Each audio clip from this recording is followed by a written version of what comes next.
And everybody, welcome back to episode 77 of YWC Football Talk. And today I am pleased to be joined once again here on the podcast by Sportsnet's own Andy McNamara.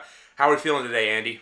Oh, feeling good. NFL free agency kicking around, and we still see some of the remaining parts sort of floating there. The draft, we got pro days, like the NFL machine has restarted itself after a 1 week hiatus. It's back, and now it's all full steam ahead to the draft. Pretty much, you nailed it on the head. And with the draft, I wanted to get into this quickly because if there's anybody in Canada that knows the city of Cleveland, Ohio, I would bet all the money that I have in this world on Andy McNamara knowing a lot about Cleveland, Ohio. So, obviously you're a little heartbroken because we can't go down to the draft because the border's closed, but how did you feel knowing that, hey, Cleveland gets the chance to shine and show, no pun intended, that it rocks? Exactly. That's the heartbreaker. One, I've always wanted to go and cover a draft in person because I love the draft. And this seemed to perfectly line up with it being in Cleveland. And now I guess the whole thing mocks me from afar. But it's terrific in that the city will get to be showcased. Depends how it'll be interesting to see how the NFL keeps people spread apart. I hope it doesn't affect the revenue to the city too much of what it could be, because I'm sure they'll lose out a little bit there. But the city, and I tell everyone that Cleveland, it's like, yeah. And the river was on fire. That was in the 80s. Come on. Yeah, the river burned once in a while, right? That's long gone. And Cleveland now, last year was the first year I could not go down because of global pandemic. The only thing that could stop me from not going down. But I went down the 13 previous years in a row. And that city, you go down, I will tell you this, you will never be bored. Whatever you want. You want pubs. You want to go out dancing. You want bowling. You want blues, you want live music, you want sports, shopping, everything. They have a beautiful science center, Rock and Roll Hall of Fame, the stadium, of course, gorgeous waterfront. Every year when we went down, I always discover something new. Either a little nook and cranny spot. I was like, wow, that's like Carl's Inn on the Barristers on West, West something, close to on the way down to the stadium. Best Reuben sandwich I ever had in my life. You never had that, and it was just one of those spots. Or you have the big place like East 4th, where it's this strip of just cool spots, and it's a world-class city that's underrated. And people can laugh, but listen, you go there, you will have a good time. I can promise you that. Yeah, and the one thing too, when I saw the NFL's layout for the draft, I didn't realize that the stadium, the Science Center, and the Rock and Roll Hall of Fame were all close. I knew that the arena where the Cavs play and where the Cleveland baseball team play, I knew those were really close to one another, but I had no idea personally that all three of them were well connected. And I was saying this, you and I talked about this before we hit record, but the fact that everyone's saying, oh, but it's Cleveland, it's like, look, if Cleveland can show itself off now and kind of show to everybody, hey, we're a city to come visit when you can visit again, it's great. And also, like I said to you too, if there's anyone who can pull off this draft safely, I think it's the NFL, because we saw it with the Super Bowl. I don't think there was any mass outbreak of cases after the Super Bowl was played. No, not at all. And it's not even the case where the NFL's like, oh, they want to be good people to carry it safely. No, it's bad business if you have a virus outbreak. It's bad business. And the NFL's about money. Starting in 2023, the $10.3 billion that they're getting every year for TV, yeah, they need to keep that image nice and squeaky clean. So I think absolutely they'll pull it off. And in the U.S., they are rolling through vaccines, and people are getting them at a much faster rate than we are here.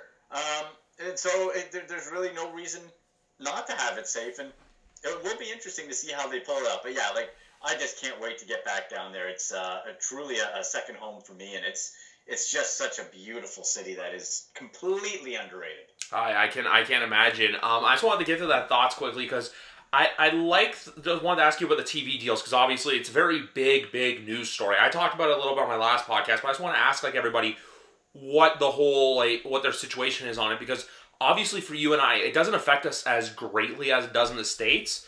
But I like the direction that they're going in when it comes to having games available on streaming platforms, and that's most notably Thursday Night Football now being exclusive to Amazon Prime. Yeah, exactly. And what I found interesting too is they made sure to note that with anything that said streaming, they're like, but it will still be available on TV. Like they always said, but it'll still be, you're still going to be able to watch it, just so people won't start freaking out. Like, I don't want to watch it on my computer. But that's the world that we're in, right? The streaming world, the platforms. How can you watch it? Watch it any which way. And now there's big time money in that, and the NFL's taking advantage of it. It's all about being cutting edge. It's all about allowing yourself to adapt and having those platforms. Gosh, just imagine things 10 years ago and how much they've changed. Imagine what the next 10 years, like there's stuff probably that we aren't even thinking about in NFL coverage that is going to be coming up in the next decade or so, that we'll look back like, man, can you believe that? Yeah, exactly. Because the thing I look at it too is, and I love the fact that they're doing both because you're catering to both audiences. Because you have the older crowd who streaming is not exactly a first thing for them. It's very difficult for them to figure out. But then there's people like the younger generation, like millennials, Gen Z, all those kids like my age, your age even, who we like all throughout the last year. Netflix, Amazon Prime. For you and I, Crave, and also do all the networks. It's not just those networks, like ESPN's getting involved in it, Fox, NBC, CBS. Like, they're all utilizing it, and it's only going to help reach the game to more audiences, and also more ways to watch, whether it be on your phone, your tablet, or even your gaming console. Yeah, and that's the gaming console as well, right? With that type of extra. That's where the NFL is really smart. Because why not try to please everybody? Why not give everybody? And it makes total sense. The networks, think about all this. With Netflix and everything, why do you need network television? Live sports, right? And even that's starting to go away with the streaming stuff we just talked about. So for the networks, they're going to pay up because that's what drives. Everything else is on demand. And a lot of it you don't need the network television anymore, but live sports you do, and that's going to be there for the next while. It might get smaller and smaller over the years, but it's still going to be a big part of it. So if you're the NFL, why not cater to all the audiences? And then all that means for them is you have more eyes being able to watch you from anywhere. There's really now, with this deal, not a place, a situation, a device, or a location that you cannot watch the National Football League, and that's crazy. 100%. And speaking of the National Football League and free agency and the draft, we obviously have to talk about this, but how are we feeling as a Cleveland Browns fan right now? Or how are you feeling as a Cleveland Browns fan, as a faithful of the DogPound? I am feeling really good. I think this front office is just led by Andrew Berry, the GM, and Coach of the Year, Kevin Stefanski. Thank you. I just think they're doing such a good job and are being so meticulous and smart signings. You get John Johnson from the Rams, right? One of the best, like thought of as one of the smartest players in the secondary in the NFL. You bring him in, then you get Troy Hill, who's a Cleveland native or Ohio native. You bring him in as that slot corner who can also pop to the outside. So you get two of the LA Ram pieces that were part of one of the best pass defenses in the league last year. You get both those guys over. So you got that. Then you got Tarek McKinley, who, as a compliment to Myles Garrett, is sort of what I feel Adrian Claiborne was last year for the Browns. And he didn't really do much. 1-year prove-it deal. Guy with a lot of upside. If it doesn't work out, you're not locked in long term. But the guy's going to be motivated. 1-year deal. Especially these players this year who are on 1-year deals. How motivated are they? Because that TV money is now in, or it's coming in, and you're going to be able to make bank if you perform. So for McKinley, 25 years old, former first-round pick. Can he turn it around? Maybe. He's going to be motivated. The upside's there. I would still hope the Browns do draft a pass rusher for sure, to sort of balance that out a little bit. And they still need some more cornerback depth and probably a linebacker as well. I would expect this draft for them to be very defensive heavy because the offense pretty much set outside of maybe a depth tackle. You're really good. So when I look at this team with the Browns and how Baker Mayfield from, I believe week 8 through the second game in the playoff after they beat the Steelers to the Kansas City game had a 15-2 touchdown to interception ratio. So what does that tell me? New offense, was learning it, figured it out. 15-2 over that stretch. Let's go. Let's go. Like, for next year, you get a full camp, and there's no reason that the Browns not just should compete for the division title, but be right in there, and it should be no surprise if they win it. Exactly. I feel like this base, for lack of a better term, this isn't your father's Cleveland Browns anymore. This is a Cleveland Browns team that, hey, it's not, hey, we're going to go in there and it's a guaranteed win. This is a Cleveland Browns team that I think week in, week out is going to compete. I think this is a team that you're going to see on primetime more often. Like, obviously, they were thrown in 2019 when there was the hype there, but it kind of fizzled out quickly. But, like, last year, they proved a lot of doubters wrong because, like, no one expected them to do anything, and they did. Yeah, 11-5. All the odds stacked against them like in previous years. And, built-in excuse for Browns fans. Of course, we're used to that. Oh, well, this didn't work. Maybe next year. Well, there's no next year. It was this year. And you were a 4th-and-1 scramble away from beating the Kansas City Chiefs. And going That's how that worked. And going to the AFC Championship game, which would be for the first time since probably the Elway games back in the mid to late. I think that was 1986. I think the last AFC Championship game they were in, I want to say 90. There were 3 in a row. Might have been 89, but it was like 87, 88, 89. There might have been a 91 or maybe not, but like the late 80s. And I'll tell you, from the Cleveland friends I have who were, going to games back then, they said, Andy, it's nothing like it. They said, when this team is good and you're in this city, nothing is like it. And that's why I just want, whatever vaccine, to the end of my arm, I want to get back down there. I just hope they can live up to the hype, not get full of themselves, which I don't think they are built that way like in the Freddie Kitchens year. Much different mindset, and they're going to have an opportunity. Ravens still very tough. Steelers, Ben Roethlisberger back, they're on the decline, but they're built around to never be an easy out. And for the Bengals, who knows when Joe Burrow gets back, they're adding some nice pieces too. Exactly, but the only big difference between you and Cleveland right now is that your star receiver's not getting into bar fights in California. That's right. OBJ is rehabbing his knee, and so it's drama. I'm knocking on wood here. Drama free, and that again is something where winning teams are able to really sort of harness that because everyone is focused. Like, we're close. These free agents coming here. John Johnson said he turned down more money. Usually Cleveland was the place where guys would, like Willie McGinnis back in the day, would come and be like, I got to cash a check. You used to go to the Browns to cash out and not try. Now players taking less money to come here because they think they can win. That's when you know you're on the cusp of something special. So it's I can't wait for the draft, and I don't want to wish the summer away. It's a cold winter. I don't want to wish the summer away, but man, let's go for the season. I know, that's the thing. Like, when I was a kid, you always hate September because it's like, back to school now. And I'm like, yeah, screw that. It's back to football season. Yes. Exactly. Yeah. A question I wanted to ask you, because this is right up your alley. I see a lot of people already talking about fantasy football and what impacts free agents could have on it. Why, right now, is it so important to look at the potential outlooks for for whether it comes to free agency and fantasy football when drafts are still 5.5 months away? And I only say that because you're a psychopath if you draft before August, and if you draft before August 25th, it's a big no for me.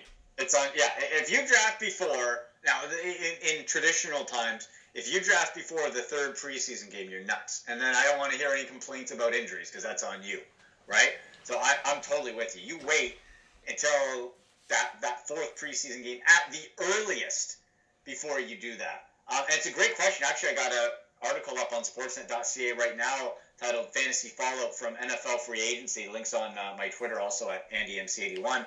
And you want to be tracking these moves and the fantasy football relevance because at times that can point you in the direction or guide you as to what certain teams might do or not do during the draft. So, for example, Las Vegas Raiders, you got Josh Jacobs, they bring in Kenyon Drake. I can be pretty confident that they're not going to be taking a running back of any note. Okay, so that's something. If I'm looking or thinking ahead fantasy, okay, they already got the split. That move made me so mad, by the way. Oh man, you take away true RB1 Josh Jacobs, muddle it up with Kenyon Drake. What am I doing now? Now I got 2 RB2s.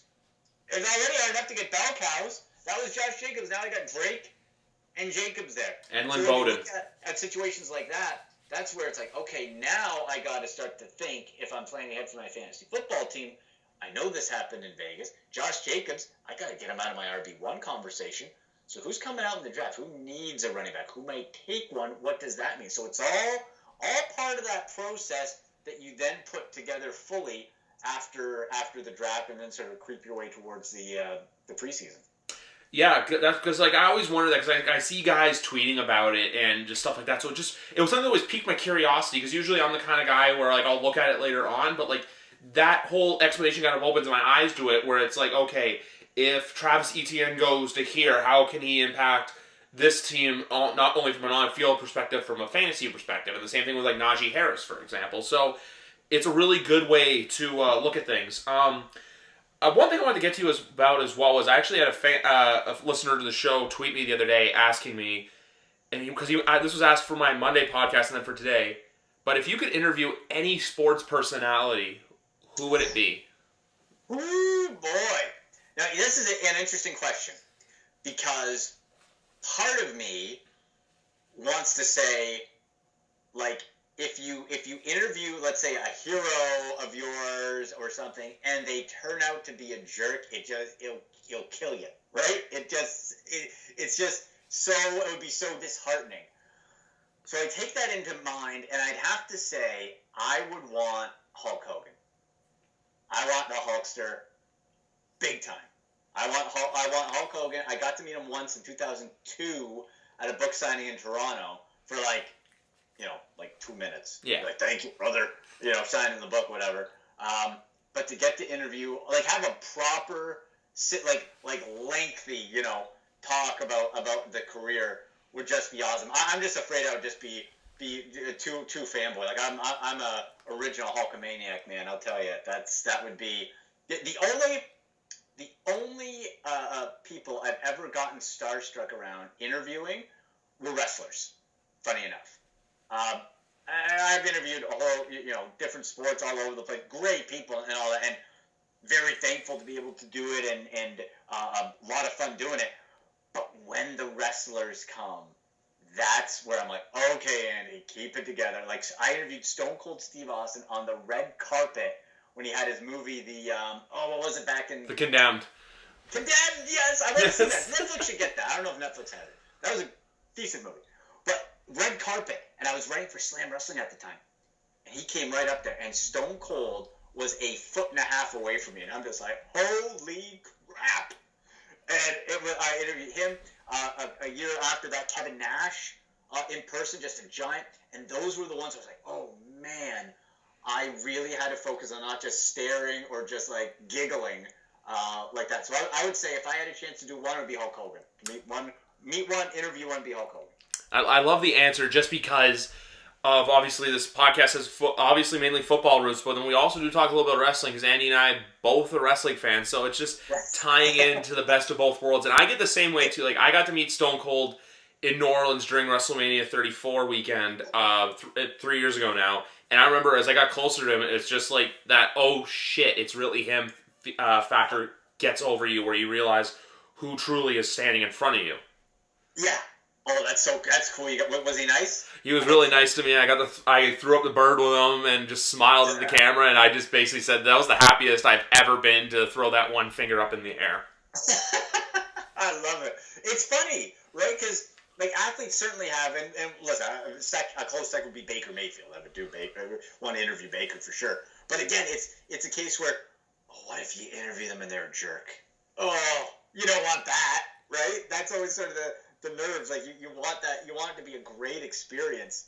But yet the wrestlers, maybe it just goes back to something where it's a bit of your childhood, sort of that mystique, that superhero appeal, where sports provides that to a point, but the wrestling angle really is something different. It's live action movie stars sort of doing stuff, and then if you meet it's just, I don't know, you know what I mean? It's just that different feel from it that when you meet them, it's wow, this is compared to if you're meeting a hockey player or something like that, which is, again, great, but just, I don't know, to me anyway, not just the different type of angle from, like Diamond Dallas Page. I've interviewed him about 4 times. He's amazing. That's super cool. After the first time I interviewed him, he's like, Andy, brother, here's my cell phone. Let's continue the chat. I'm like, absolutely, I will. Inside, you're just like, holy shit, that just happened. Yes. So, I don't know. Maybe that's just sort of the mystique of wrestling, or we're, old school wrestling nerds or whatever you want to call it. But heck, it's a lot of fun interviewing those type of guys. It's all good. Well, anyway, guys, we're just going to do a short podcast here today because Andy's a very busy man. But before we go, Andy's got a couple of words he wants to say, and he also wants to tell you where you guys can find him on social media. So, Andy, you do you, man. Tell the people, where can they find Andy McNamara all over social media? Oh, well, thank you very much. First of all, on Twitter, @AndyMC81, Instagram, @AndyMCSports. Those are the 2 main spots where you get fantasy football, fantasy baseball. Listen, fantasy baseball draft coming up real quick because the season is going to start. So I got whole rankings coming up, articles on Sportsnet.ca as well. And also, if you guys are looking to play, maybe like, I don't know about you, but it's like fantasy baseball, I got 2 drafts. A lot of people say, fantasy baseball, the season, it's so long, I lose interest. So I'm pushing people to play DFS contests on DraftKings for Major League Baseball. That, especially at the start of the year and as it goes on, you can pop in and out and have some fun with it and do daily matchups, and you don't have to be in the grind of like, oh, I didn't set my shortstop, but, and it's just such a grind. Fantasy baseball, and then for March Madness too, like my brackets are busted. They're gone. Same. It's all over, I'm not an expert in March Madness at all, but that was proven with that. So what I've been doing, again, is going to DraftKings and playing March Madness. And you also have on the DraftKings Sportsbook, they have free pools. So even in Canada, we can play at the DraftKings Sportsbook. And you can have, it's called the Second Chance Bracket, which is kind of cool. And you can sort of make your bracket go from where things are now and forward. So there's like daily fantasy, there's the sportsbook stuff. So there's a lot going on with DraftKings to help sort of with the baseball and the March Madness. So that's all up there. I encourage people to check that out. That sounds awesome. I'm definitely gonna have to look into that because I still have my champion in the tournament for March Madness, but my bracket, one side of my Final Four completely busted. I had Illinois going up against Ohio State. That unfortunately fizzled out last weekend. Yeah, but I know you're an Ohio guy, but I do have Michigan Wolverines winning the tournament still. So I got Gonzaga, but that's just based on not very much. Same. I did Michigan just because I've heard good about the program and stuff all year, and I was like, you know what, close to home. I'm like, yeah, why not? I also have Gonzaga making it far because obviously they have a lot of Canadians involved. Where is Gonzaga anyway? Is it? Do we know? I think it's out Seattle area. Is it? Yes. Okay. So don't take my advice on March Madness, folks. It's all good, but for fantasy sports and the NFL and the Cleveland Browns, Andy is your guy. Yes, absolutely. Well, anyway, Andy, anyway, I was having a blast getting to talk to you once again. I'll have to do it real soon. Enjoy the draft. We'll be in contact, and hopefully you're just more and more excited, and hopefully we get vaccinated soon so you and I both can make trips down south to go watch football. Oh, absolutely. I can't wait to hear your mock draft, too. I'm going to check that out when it comes out. Love to hear it. I'll be sure to let you know. Thank you very much for coming on once again, guys, and thank you for enjoying episode 77 of YWC Football Talk. I'll be back next week for more podcasts leading up to the draft.